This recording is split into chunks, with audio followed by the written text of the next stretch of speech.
Redeemed, rehabilitated, and real entertaining. This is the Carl Jackson Podcast.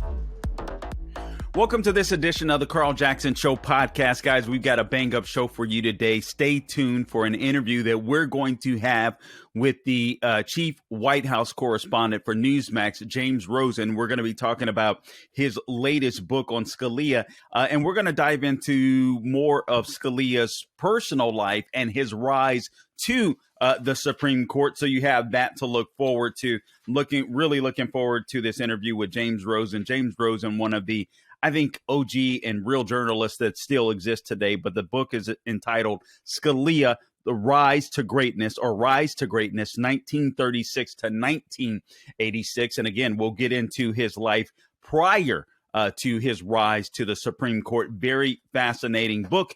And I'm looking forward to the interview with James Rosen. Again, this is your daily dose of objective truth in a world of confusion and lies. Guys, if you would please subscribe to our podcast wherever you go to get your podcast. We would really appreciate that. Also, we really would love to grow on Instagram and YouTube as well as Rumble. So if you would check out our Instagram account, The Carl Jackson Show, subscribe to our YouTube page, youtube.com/The Carl Jackson Show. The same is true for Rumble for those of you that prefer Rumble.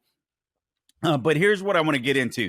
Let me get into Jackson's 5. You know what? Let's do this. Before we get into Jackson 5, let's take a quick program messaging break, and we'll be right back.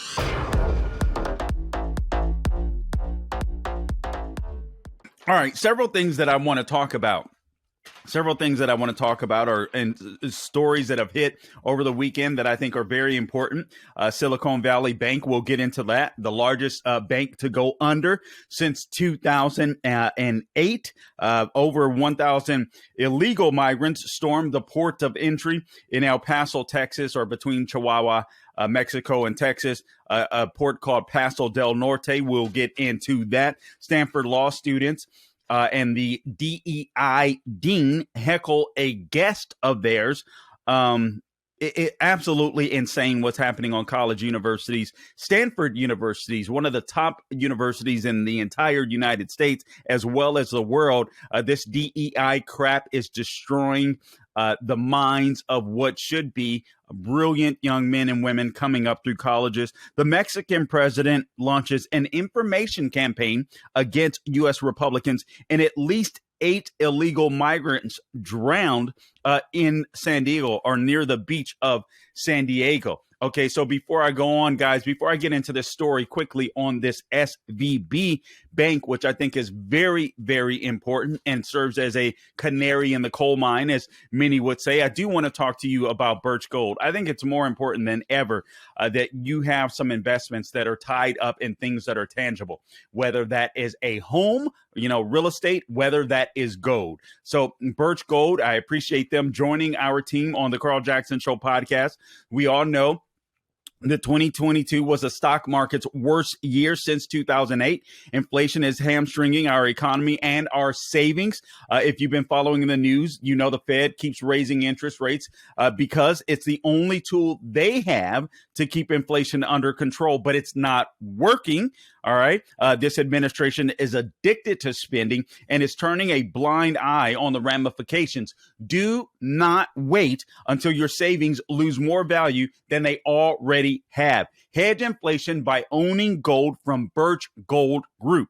Birch Gold is the foremost authority on precious metals IRAs. That's right. They will help you convert existing IRA, your existing IRA or 401k into an IRA in gold. And here's the best part. It's tax sheltered. Praise the Lord. To learn more, all you have to do is text Carl to 989898 and receive a free info kit on diversifying into gold. With an A+ rating from the Better Business Bureau and thousands of satisfied customers, you can trust Birch Gold to protect your savings with gold. Again, text Carl, my name, to 989898 9898. Claim your free info kit on gold. Again, text Carl to 989898. Do it today, por favor. All right, let's get into this first story. All right, so you guys have heard the news, I'm sure. Silicon Valley Bank, the largest bank to go under since 2008. There was also a second bank, which isn't getting a lot of coverage right now, but I'm sure it will in the ensuing days, that has gone down as well. The Signature Bank of New York has also gone under. Now, a lender, Silicon Valley Bank, or SVB, as we'll call it for short, is a lender in some of the biggest names, or for some of the biggest names in the tech world. And it went belly up. So they have nearly $175 billion in customer deposits that are now under the control of the FDIC, or the Federal Deposit Insurance Corporation. And the FDIC normally insures deposits up to $250,000. I read that they're willing to insure deposits up to $10 million. I'm sorry, guys. I don't believe in bailouts. I don't believe that we can continue doing this stuff. All right. I don't want to see any normal, regular depositors who have deposited their money be harmed. Again, the FDIC insurance normally covers up to $250,000, if I recall correctly, but covering people, if venture capitalists and all these people ventured to invest in this bank, or to deposit in this bank that was going completely woke, based on comments that I'll share with you shortly from, I believe it's Bernie Marcus, one of the co-founders of Home Depot. Then listen, we can't keep doing this. We don't have this type of money.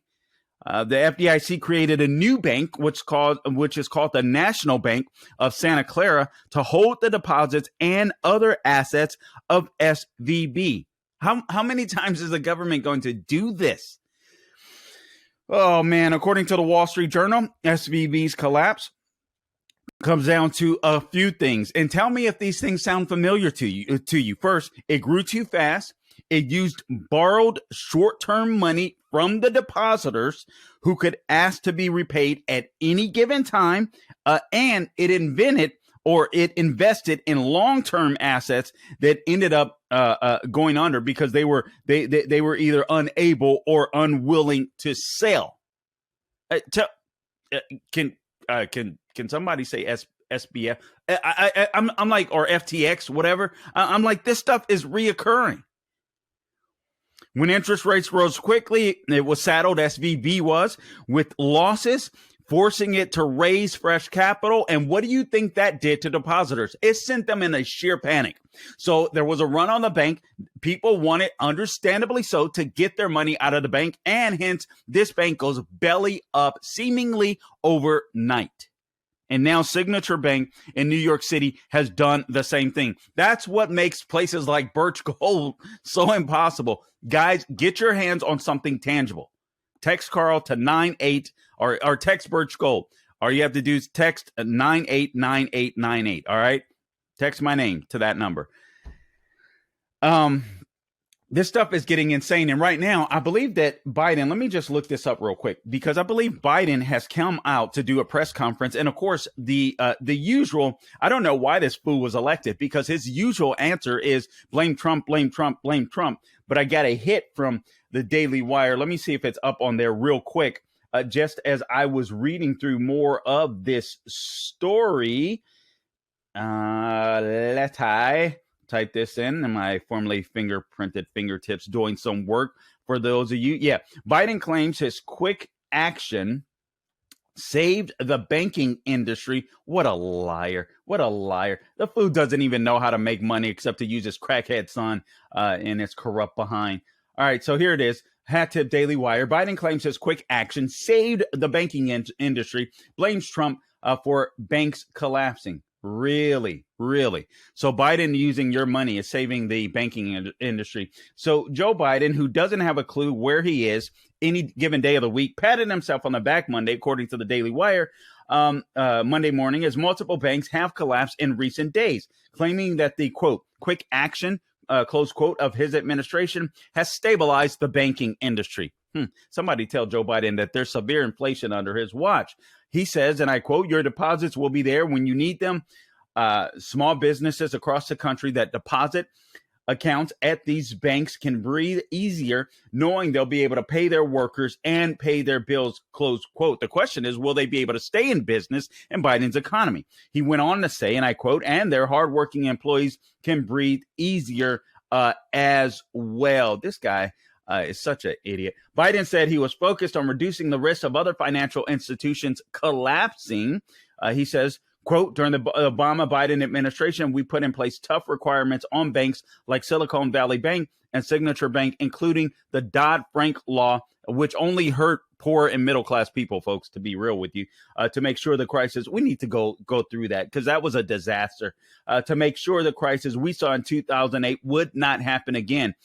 He went on to say, unfortunately, the last administration rolled back some of these requirements. No, the bank totally went woke. This guy is a complete and utter liar, and he knows nothing about the banking industry. He knows nothing about making money except using, again, his crackhead son and his power in order to gain or enrich himself with the help of foreign agents. He acted as a pharaoh, foreign agents that he never registered for. He and his son or the Biden family, the Biden crime syndicate, making money all around the globe. But this guy never built a business. He used his power in Washington, D.C. To enrich himself and his family. So I'm so tired of being lectured to by this guy, pretending like this guy knows what he's doing, knows what he's talking about, just reading from a teleprompter, and probably doesn't even completely understand what he's saying at least half of the time. This is from the Blaze hat tip, and this is I believe this is Bernie Marcus, and he talked about the collapse. Yeah, it was. And this from the Blaze hat tip. While some have blamed the collapse on volatile bond markets and rising interest rates, speaking of SVB, others, including Home Depot co-founder Bernie Marcus, have claimed that the company became too focused on quote unquote woke issues like LGBTQ activism and environmental alarmism rather than their shareholders. And that's why I say no bailout. That's why I say no bailout. These fools will invest in quote unquote green energy, LGBTQ, instead of investing on their shareholders and making sure that their depositors' money is there. Screw them. I'm so tired of this crap.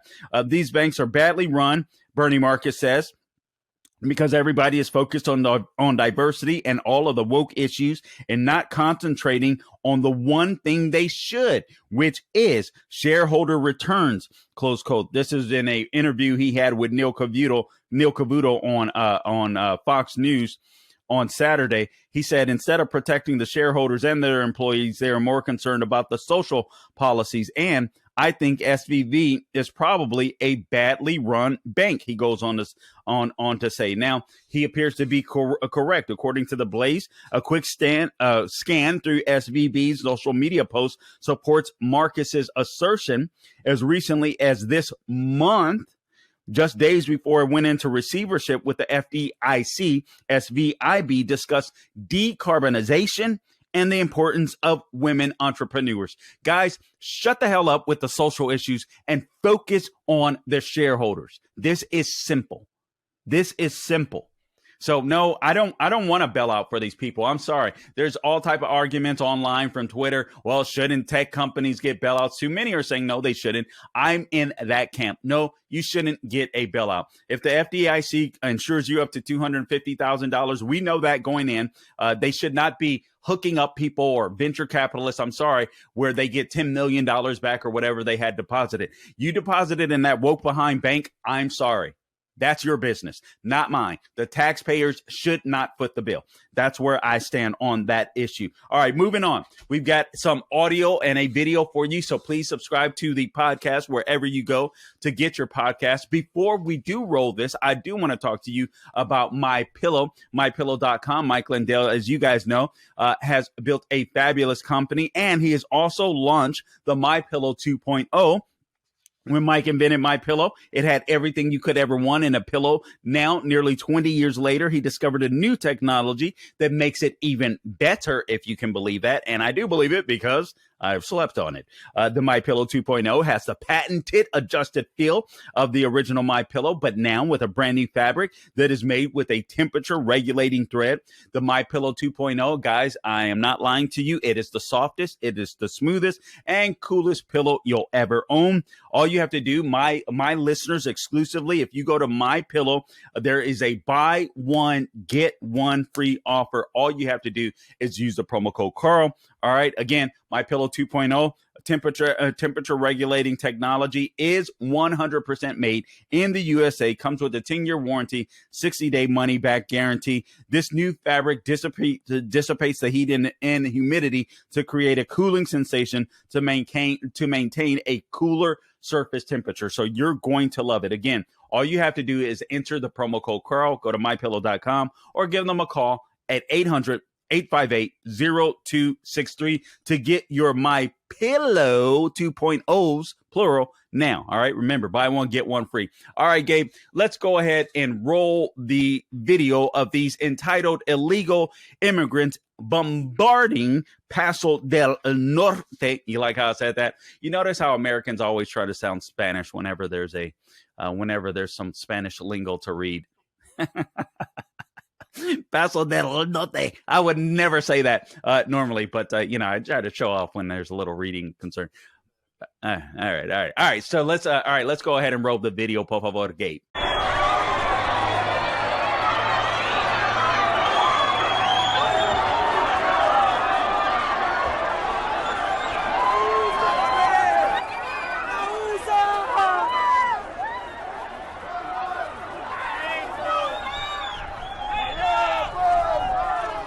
Look at how excited these people are to try to bombard this systemically racist country. This is why I don't take leftists seriously. And this is why you shouldn't take leftists seriously. You should always push back against the narrative that America is some systemically racist country, institutionally racist. It's absolutely insane. All you have to do, I forget who said this.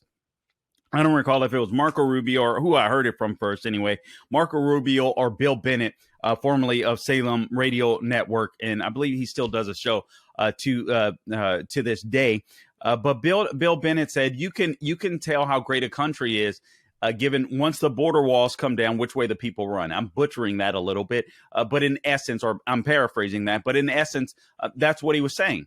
When the walls of any country falls down, which way do the people run? Do they want to stay in their country? Do they run towards another country? Why is it that the United States of America always has a border crisis issue? All right. Obviously, with the Biden administration, we're not enforcing border policy. We have open border policies, regardless of what the Biden administration or Alejandro Mayorkas, the Department of Homeland Security guy, says. They are completely lying. And these people now feel entitled to bombard the country whenever the hell they want to. We've had record numbers of illegal immigration entering our country in the last couple of years under the Biden administration. Over 2 million illegal immigrants that have entered the United States every year since Biden has been inaugurated, and that does not include the gotaways. This is getting absolutely insane. There are other stories that I want to tie into this. Not all of those particular illegal immigrants were able to get into the border because Customs and Border Protection, according to Fox News, Bill Melugin, did use some tactics, although they didn't say what those tactics were, but they called them, they implemented port hardening, quote unquote, tactics to keep some of the people from crossing into the United States. As bad as immigration is going to get worse because these people know, right, that Republicans could win the White House back in 2 years. If you thought the immigration numbers were bad now, prepare to see an illegal immigrant near you standing not just on a street corner near you, but perhaps on your own block. Because as many people as can get into the United States of America will try to get into the United States of America while you still have the dementia patient in the White House, because they know that it is that the borders are completely open. They feel emboldened. They feel entitled to come and get our wealth. And ultimately, what's going to happen, people? You and I are going to be forced to pay for illegal immigrants coming into our country, but we're going to pay for them in taxes. We're not going to get an ROI, or return of investment. Why? Because our schools are going to be bombarded, so that means our kids are going to get dumber. Our hospitals are going to be bombarded, so that means you're going to have longer waits in the hospital. Our food supply there's going to be more people eating away at our food supply in the United States, while you got people like Bill Gates and all that kind of stuff buying farmland, trying to starve us to death. I believe ultimately this is absolutely insane, and it's got to stop. The only good news, the only silver lining I can tell you about this story is that the mainstream media can no longer ignore this story. Why? Because we are headed into a presidential election cycle, and Biden is going to be forced to have to answer questions about the border. But in the meanwhile, they're going to continue to screw us because they want to change the demographic in the United States of America and make sure that people that actually love America and think it's a good place and American citizens can no longer have a say at the ballot box. That's their ultimate goal. Moving on, a Stanford law, and I meant to get this video for you, but it did not grab it for you. But you know it's out there. Stanford law students, the DEI Dean heckle one of their guest speakers. Let me find the story right here on the tip sheet for today, and it was a Trump-appointed judge, so these people were hurt and all this kind of stuff. I'm going to tell you why this is dangerous, but first, here's the story. Hat tip to the Daily Mail. So Stanford University had to apologize to a Trump-appointed judge who faced an embarrassing protest by a woke student mob. They were joined by the school's Dean of Equity. Guys, if the university that you're going to has a Dean of Equity, find another university. Seriously, find a university, because it tells you that they're more concerned about you being woke than you being educated, you being indoctrinated rather than you being educated. They are not a school that is going to perpetuate critical thinking. Stanford is one of the best schools in the entire world. I think it's number 3 in the entire United States of America, and they've gone woke as hell. And I don't buy their apology. You want to apologize? Fire this diversity of equity and inclusion dean, whoever this chick is. It was insane. So again, he faced an embarrassing protest. This judge did, joined by the school's Dean of Equity, after he was invited to speak to the college's law school. Judge Kyle Duncan is his name, from the Fifth Circuit Court of Appeals, was ambushed by the Associate Dean of Equity, Diversity, and Inclusion, Tyrion Steinbach, during the discussion Thursday night. Steinbach, she's a former ACLU lawyer who previously defended free speech, but now she hates it, apparently, initially claimed Duncan had a right to express his views, but she then launched into an impassioned 6-minute speech, which she had written down, condemning his life's work. And she also said that he caused harm. Guys, this is a dean at a law school, Stanford Law School. Do you understand how dangerous this is for our justice system? If we don't have lawyers, attorneys, and judges that can think critically, that can remain neutral, that can look at the law regardless of a person's skin color, this society is over. We cannot have, our nation is built on a rule of law, not a rule of man where laws are arbitrary. Otherwise, you get J6 political prisoners. That's what you get. Now, leftists may like that. Leftists may laugh at that right now. But when the shoe is on the other foot, they're going to be pissed off. All right. So this is what we can't have. This is very, very dangerous. Our colleges, our universities needs to be a place where people can go and learn information, learn history, learn STEM, learn training in a trade, and bounce. Get a good job and bounce. They should not go there to hate people based upon skin color, based upon political affiliation, based upon sex, biological sex. And that's exactly what they're doing. These places have become the most discriminatory places in all of the United States. All right, moving on. Mexican President AMLO, as he's called, I believe, launches an information campaign against U.S. Republicans. Now, I think this is very fascinating. I think this story tells you everything that you need to know about Mexico and their real concern. They're scared that a Republican will get back into office because they don't want to deal with the issues of countries that are south to them. They'd rather these illegal immigrants cross through their country if need be, and that America handle all of the issues at our border. We were not having that. Trump wasn't having that. And Mexico had to abide by some strict mandates by the Trump administration in order to continue with the same trade practices. So Trump used that leverage.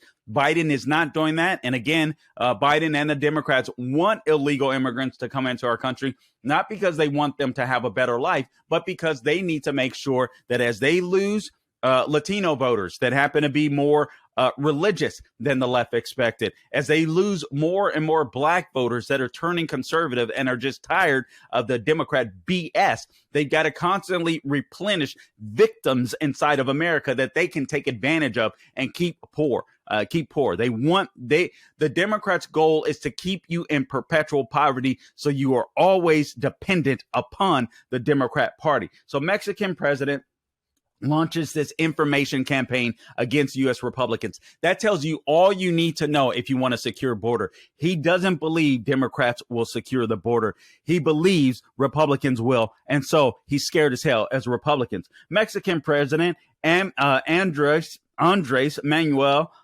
Lopez Obrador, so AMLO, is to launch an quote-unquote information campaign in the U.S. against Republicans, telling Mexicans and Hispanics not to vote for them unless lawmakers change their treatment of Mexico. An apparent threat of election interference by the head of the state in response to U.S. calls for action against cartels that are smuggling fentanyl across our border and killing Americans. Guys, if you want to secure the border, AMLO has just told you he believes Republicans are going to do it. He knows Democrats won't. So he's launching a information campaign against Republicans heading into 2024. He doesn't give a damn about Americans that are dying of fentanyl. Obviously, neither does the Democrat Party. By the way, we're losing over 100,000 people, which brings me to another story that I almost forgot about, Gabe, but my mind, the brilliance just kicked in real quick. So I'll just share this story with you real quick.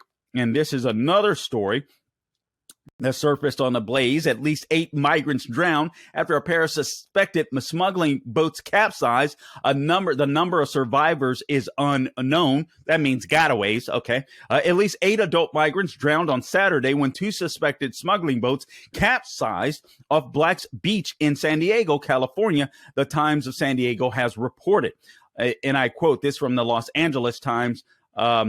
This is one of the worst maritime smuggling tragedies that I can think of in California, and certainly here in the city of San Diego. Lifeguard Chief James Gartland of the San Diego Fire Department, this is what he told the LA Times. He went on to say, "We did the best we could to recover people from the water." Officials reportedly became aware of the incident after a woman on one of the boats called 911 around 11:30 p.m. To ask for help. Her boat had made it to shore, she said, but the other had capsized, leaving people in the water. She gave the location of the 2 boats near Black's Beach in San Diego's Torrey Pines neighborhood. She said the pair of vessels were carrying 15 people in total. Officials now say up to 15 people have been abroad. The second boat alone, the Times also reported. All right, so people dying through the oceans coming into the United States illegally because they know they can, once they set their feet on the ground, they're good to go.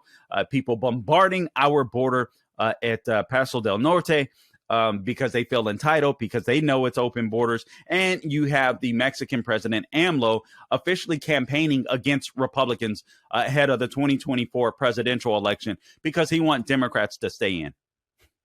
That tells you everything you need to know about the border. All right, so guys, with no further ado, we're going to jump to our interview with James Rosen, again, the White House chief correspondent for NewsMax.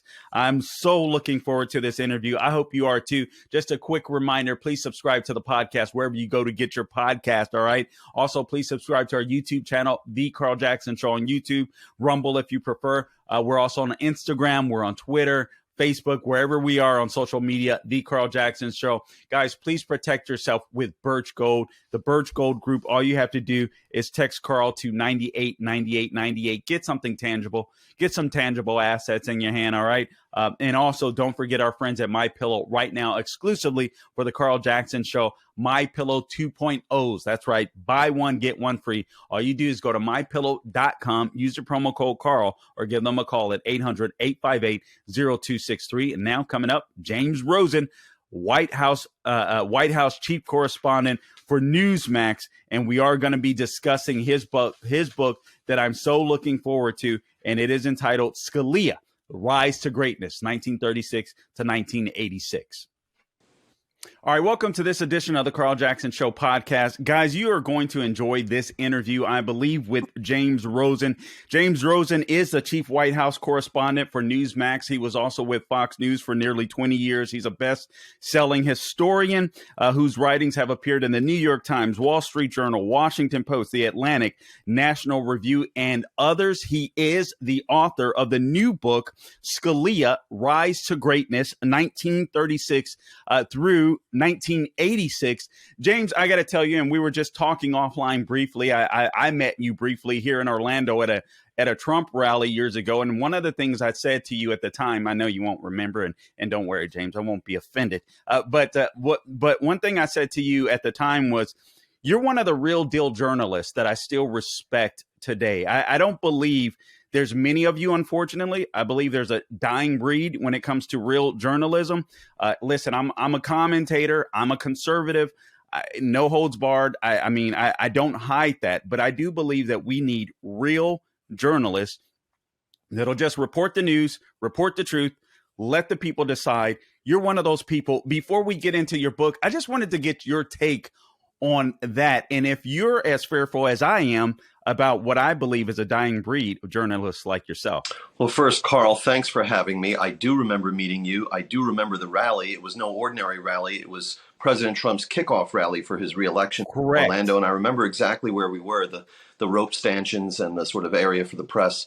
And thank you for your kind words about my work. I think that there are a lot of great reporters who are practicing the craft today. There always are. I think that with the rise of the so-called information age, there has come a lot of misinformation, and as we know, disinformation. And even those terms themselves have been misappropriated and abused. We've seen in recent months and years. So, for the consumer of news out there, I would simply say it's never been easier to get your hands on information, whether it's what today's weather will be, all the way to stock prices and investigative journalism. But there is a strong element here of caveat emptor, because the market is wide open and there are some unscrupulous actors out there. All right. Good stuff. I appreciate it. All right. Let me ask you this. Why did you feel the need, or why was it important for you to write this particular book about Scalia? And again, go out and get the book. The book title is Scalia: Rise to Greatness, 1936 through 86. I have it on order, James. It'll arrive today. So I'm a little perturbed about that. But nonetheless, it is coming. It is on its way. But why was this book so important to you to write, for you to write? It's good to see that you're one of those people, Carl, who greets perturbance with a smile. Not everyone does. So this book, Scalia: Rise to Greatness, is the first of a 2-volume work. I've spent 5 years on it, but it really dates back to my high school years when I first became fascinated with Justice Scalia. When I was 30 and I came to Washington to be a correspondent for Fox News back in 1999, one of the first things I did was write to Justice Scalia to seek an interview. This commenced a 2-year correspondence between us, which is very unusual and amusing in spots, and which will be covered in the second volume, which covers the Supreme Court years. We also had lunch together a couple of times, one-on-one at his favorite place, the now defunct AV Ristorante Italiano on New York Avenue in Washington. We drank wine together. He made me eat off of his plate. I was like, what? I was like, Mr. Justice, I couldn't. Come on. So now I'm shoveling vegetables off of Justice Scalia's plate into my mouth. And he gave me a ride home, or a ride back to my office on each occasion. And I've subsequently confirmed Carl with classmates who knew Scalia back to the 1950s and traveled with him for debate tournaments all the way through clerks in the 21st century. And for each of them, as it was for me. Being a passenger in his car was a somewhat scary experience. But so I just resolved, after his extraordinary generosity to me at that time, that someday I would write about him. The contents of our lunches, the discussions, will remain off the record. Those letters will be published in Volume 2. This book, Scalia: Rise to Greatness, covers the first 50 years of his life. It ends with him taking his seat on the Supreme Court. But there's so much to his life story that has eluded past biographers, both of whom honestly were fairly open in their hostility to Justice Scalia. So this is the first admiring book about Justice Scalia, and therefore the first accurate one. Wow, that is very impressive. But James, I got to ask you. Okay, I've heard the story of you riding, or somewhat riding, in his car. Please describe that a little more in detail. What type of car? How fast were you guys going? How crazy of a driver was he? Could he have survived in NASCAR? Give us a little more detail here. It was not an episode of the A-Team by any means. We were, he had a BMW. It was a fairly short distance from where we ate to my office at the time on Capitol Hill. But you could notice that there was just a touch. I don't want to overstate this, but just a touch of road rage. There was a leaning on the horn at one moment. I believe an expletive was issued. As neither a majority opinion or a concurrence, probably closer to a dissent against the other driver. But honestly, his classmates told me in our interviews that they would actually relieve him when he was given the turn to drive, when it was his turn to drive the debate team long distances in the late 50s, early 60s, or late 50s, really, when he was participating as a national champion debater. They would say that he got too interested in talking and wasn't keeping his eyes on the road, and they would say to him, "We're going to relieve you now, Nino." That is amazing. James, do you ever just sit back and think, oh my God, I have interviewed and I've been around some of the most influential people, not just in American history, but perhaps world history? Well, I am very blessed in this respect, Carl, and partly it's a function of what I do for a living, and partly it's a function of my own neuroses and compulsions. But I have met Muhammad Ali and done the Ali shuffle for him and danced around him. I'm so fast, I'm so pretty, I can turn out the lights and be in bed before it gets dark, and like, you should have seen him. He was like this. He couldn't believe what he was seeing. I was doing the dancing, and I was plucked by Paul McCartney from a small audience and asked by him to come on stage and play piano for him while he strummed guitar. I don't even play the piano. That was an experience. So yes, I've met a lot of my heroes. I've been in a lot of incredible situations. What they call the front row seat to history for journalism has certainly proved true for me. Wow, that is so fun. All right, so now the late Chief Justice William Rehnquist, you mentioned there was a shocking comment that he gave to Justice Scalia about going by legal reasoning as opposed to going for results. Talk to us about that, would you? This is one of the many revelations in Scalia: Rise to Greatness. As I said, the previous biographers either overlooked certain things or they took the most tendentious cast on various episodes in his life. So from every phase of Scalia's very important government career in the Nixon and Ford administrations, prior to becoming a judge and a justice, we have all these previously unpublished documents. We have his FBI files, etc. But one of the revelations here is that late in life, just about a year or two before he died, Justice Scalia was teaching, as he did every summer, continuing legal education courses for the students of the lawyers who are participants in the Federalist Society, and for other educational institutions. He would teach. He would go to far-flung exotic locales during the summers when the justices have the season off. Sometimes to locales where he knew he could fit in a quick fishing or hunting trip. And in a couple of those occasions, he told the students, this was after Chief Justice Rehnquist had died, that Chief Justice Rehnquist had said to Scalia, when Scalia was still a judge on the Court of Appeals, one rung below the Supreme Court, in essence, Nino, you worry too much about the reasoning in your legal opinions. Just get to the right outcome. Words to that effect. I confirmed this with the co-professor who co-taught those courses, and with a student who was present for the courses, kept his course materials that Scalia distributed for those courses, and kept his own notes where he made a notation of this remark by Justice Scalia. Now, what's the importance of it? Scalia, when he came to the Supreme Court, Rehnquist was elevated from Associate Justice to Chief Justice. So for the first 20 years almost of Scalia's tenure on the court, the Chief Justice was William Rehnquist. They had known each other going back 10 or more years, and they used to be poker buddies. And he was very fond of Bill Rehnquist. Rehnquist was the lonely conservative on the Supreme Court for a long time in the 70s, to the point where his clerks used to give him a Lone Ranger doll because he was so often in solo dissent. So there was a great simpatico between them, but that was not the kind of justice that Scalia intended to be, the idea of just get to the right result, who cares about the reasoning. Scalia was all about the reasoning, and he championed on the Supreme Court, and this is the heart of his legacy. This is why Scalia is one of the most important Americans of the last 100 years. And you'll read all about this in Scalia Rise to Greatness. It's written for non-lawyers so everyone can understand it. Scalia championed an approach to the interpretation of the Constitution and statutes. That's what judges do all day. They interpret the Constitution and different legal statutes and tell us what they mean. And instead of the liberal notion that prevailed when Scalia came along, the idea that there's a living Constitution, that the Constitution, its meaning should expand to account for new phenomena that the founders could never have envisioned, like nuclear weapons or the internet, Scalia stood athwart all of that. His view was that when judges interpret the Constitution or given statutes passed 200 years, 5 years ago, 50 years ago, the meaning of those texts, the Constitution and those laws, never changes. Judges should adhere to the original meaning it had at the time. And so all of this is laid out in Scalia Rise to Greatness. Suffice to say, Carl, that because Scalia was so effective in his dissents and through his wit and his personality in advancing that theory of originalism and how to find the original meaning, you look to the text of the law. That's textualism. By spreading originalism and textualism, Scalia really has influenced the way judges look at all laws, the way lawyers argue before the Supreme Court, the way that lawmakers write these laws, such that it touches every area of American life. James, I got to tell you, you just knocked out about 3 or 4 questions that I had for you today, which will make this interview shorter. But I do want to follow up on this. You followed up on your own point, which was brilliant. I wanted to talk about the difference between, what was so shocking and why was it important to talk about reasoning versus just the results. I believe.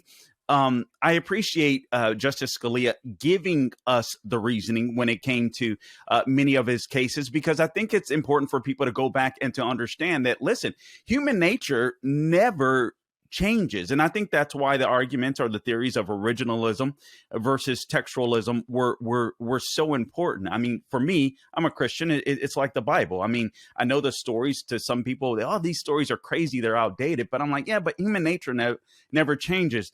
The same is true, I believe, when it comes to the Constitution. And I feel like in his reasoning, Scalia was able to display that. So Scalia was led often to results that he personally, as a conservative and a law and order man and so forth, didn't like. But because he was insistent on adhering to the original text of the Constitution and the original meaning of statutes, sometimes he came up with decisions he didn't like.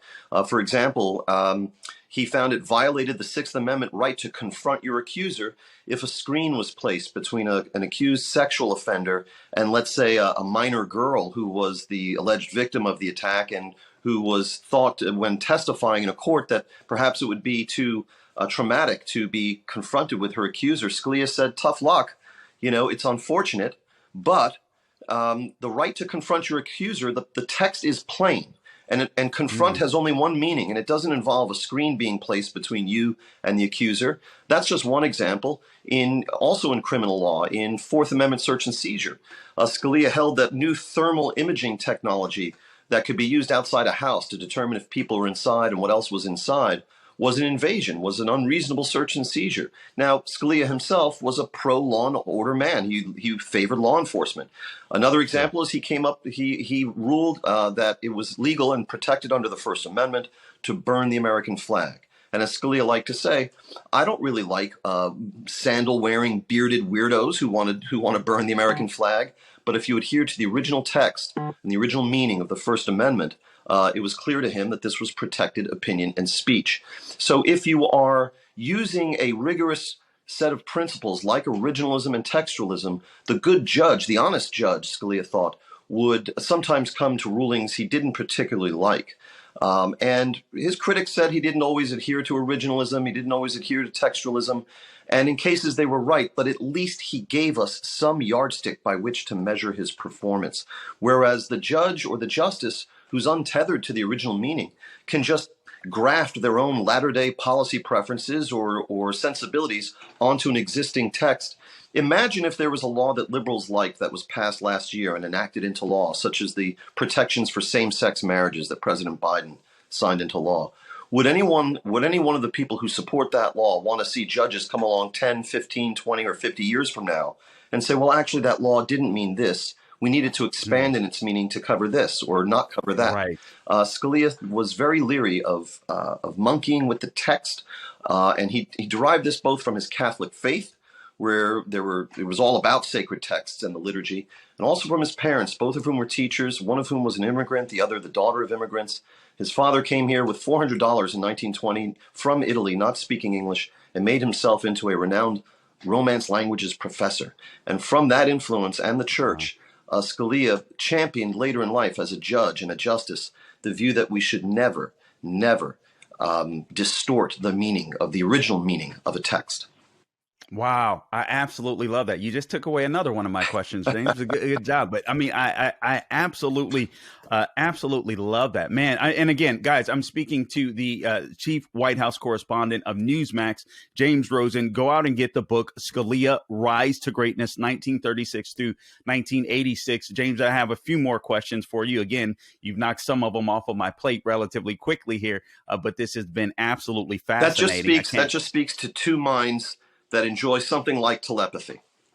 All right. I love it. Listen, there's a famous friendship, obviously, between Justice Scalia and who I call the notorious RBG, Ruth Bader Ginsburg. We need more of that, don't we? In Washington, it was obviously I'm a conservative. I don't hate people because they're liberal. I may hate some left wing views, just as just as many leftists hate some of my views, but I don't necessarily hate the person. I think they embodied this, and we need more of that, don't we? We absolutely do. The famous, celebrated Scalia-Ginsburg relationship, they served 23 terms on the Supreme Court together, has been memorialized in stage plays, in opera, and is rightly noted widely today as perhaps the premier example of civility amongst ideological, or in this case, jurisprudential opponents. They didn't agree on much about the law, but they were best friends. They rang in the New Year's with their spouses every year. They went to the opera together. They rode elephants in India together. This book, Scalia, Rise to Greatness, among the many sets of new documents that have never been published before, from an oral history of his whole life that Scalia conducted in 1992 in his Supreme Court chambers, which had never been released before, to his FBI files, which run in the hundreds of pages, and really only accumulated superlative testimonials about the man, to other documents.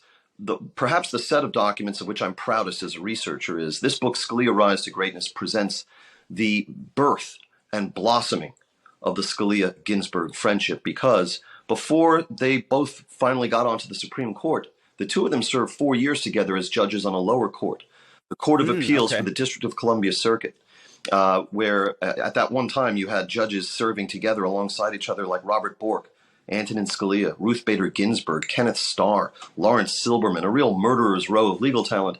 And I'm the first researcher to go through RBG's boxes of papers, 223 of them at the Library of Congress. And there we find an exchange of just 4 years worth of exchanges of notes, handwritten notes, letters, correspondence, memos, draft opinions, flying back and forth between the chambers of Ruth Bader Ginsburg and Antonin Scalia when they were just getting to know each other. And in addition to seeing two legal geniuses spar over things like the First Amendment and other legal issues before them, with their great crackling wit, what you really see in what I call the RBG Nino papers, never published before until this book, Scalia, Rise to Greatness, is the birth and the blossoming of this celebrated friendship. Man, you know what, James? What I'm so impressed by sitting here talking to you is just your knowledge of history. It's obvious that you've put a lot of work into this book, and you are a historian as well. How important is that for your craft? Well, it's interesting because they say about reporters that they are writing the rough draft of history, right? And so in writing a book like Scalia, Rise to Greatness, which again is written for non-lawyers. I want to make sure people understand it. And there are parts of this book where you'll just be in stitches cracking up because Scalia was so funny and got into some interesting situations. But this book is written for non-lawyers.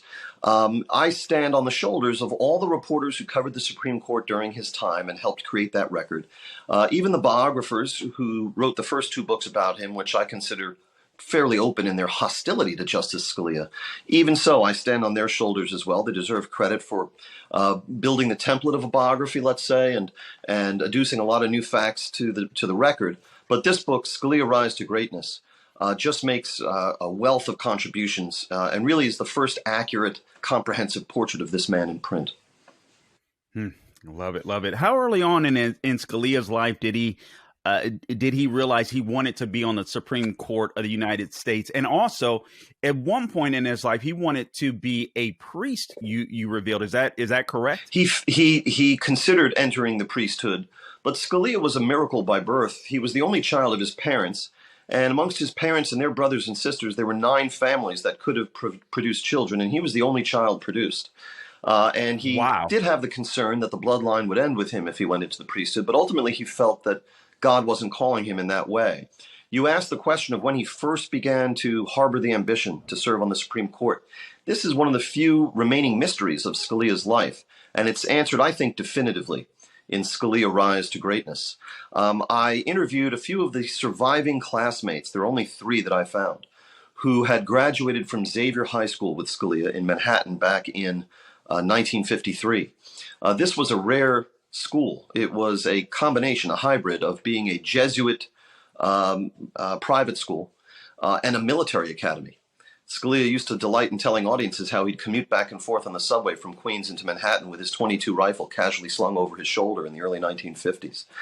But one of the classmates I interviewed is still alive. He's a priest of Opus Dei. He's still active as a priest in terms of writing and blogging and preaching. And his memory was sharp, and he is an unimpeachable witness. His name is Father Bob Connor. And when he was just Bob Connor, he was Nino Scalia's dear friend in high school. And they did marching band together, and they did the regiment together. They played hoops together. Scalia set him up with a date at one point. And they remained friends with an interregnum for the rest of Scalia's life. I asked Father Connor if he had ever been interviewed by anybody before, including the FBI, about his relationship with Scalia, and he said no. And he proceeded to tell me the following story. Again, I think decisive in answering this question of when Scalia first harbored this ambition, that in the summer of 1959, when Bob Connor was dropping out of med school to enroll in the study of Opus Dei in Rome, Connor's parents were distraught. They thought their son was throwing away his future. So Mrs. Connor called 2 men that she thought might be able to talk sense into her son. One was a Jesuit priest named Father Morrison, who visited the Connor home in Queens, the south side of the street on Downey Avenue, or Downey Road. And the other she called was Nino Scalia. And Bob Connor was sitting in his brother's bedroom on the 2nd story of that house, the Connor home, on Downey Road in Queens. And Scalia was really well known to this family. He used to appear as a teenager on quiz shows and student programs on television and radio. And Connor's father would say to him, "Oh, you really missed it. This week Scalia really gave it to them." So Scalia had fans like from when he was a teenager. In any case, he shows up at the summoning of Mrs. Connor, and he says to Bob Connor, who's stunned to see him, "What are you doing?" And Bob Connor says, "I'm enrolling in Opus Dei. I'm going to study Opus Dei." And I asked, did Scalia, devout as he was as a Catholic, know what Opus Dei was? And Connor said that he explained it to him, that we find sanctity in everyday life.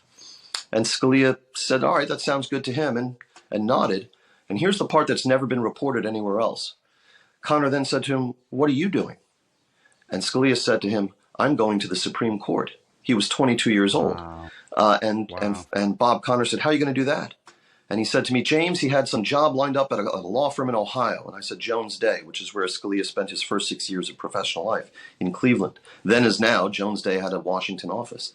And he said that Scalia said to him, "That firm has a Washington office. I will be sent to Washington, and I will rise." And I said, "Did it strike you as comical or fanciful that he was saying he was going to go to the Supreme Court?" And Connor said, no, Nino was driven. I said, was it a divine calling for him? And he said, "I bet." And the way Father Connor described this to me, I get chills just talking to you about it, Carl, as he said, it was a transcendence, it was a convergence of two transcendent moments, almost like a shared epiphany between them. And in later years, when they would get together, when Scalia was on the Supreme Court, he would trot out the story for people at dinner about "I will rise," and Scalia would say, "Oh, I never could. I wouldn't have said that," but he did say it. And to Scalia's most ardent defenders, his family, his clerks, and others, they are leery of attributing this ambition to him too early because they think that it contributes to what is out there as a false narrative in the other two biographies, that Scalia's rise to the Supreme Court was the result not of genius and Catholic faith and industry, but rather of some sort of careerist cunning. The idea that he would have harbored this ambition too early has been rejected. But the fact is that Father Connor is decisive on this point. And you know, Carl, some folks are just gifted and blessed in that they know what they want to do early on. Charles Schulz, the creator of Peanuts, knew at the age of 5 that he wanted to be a cartoonist. Antonin Scalia recognized early on what the Supreme Court was, why he belonged there. Wow. And the fact that he pursued it as he did, within obviously bounds of propriety, turned out for all of us much better. Yeah, I totally agree with that. That is a fascinating story. Again, I'm speaking to James Rosen. He's the chief White House correspondent of NewsMax. Just a couple of more questions here, James, and we'll go ahead and wrap this up. I really do appreciate your time, and I can't wait to get my hands on the book. I love hearing the backstory of these people. I really do, and you've obviously done an excellent job. I do want to read this to you because I thought this was fascinating. I was looking through.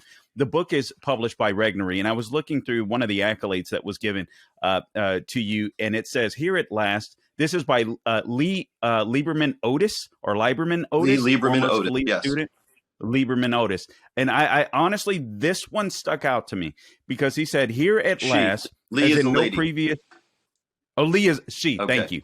Here at last, as in no previous biography, is the man I actually knew, quote unquote. I honestly, I got to tell you, that's probably one of the best accolades I think anyone could get for a written work. I mean, I know you've got plenty of others.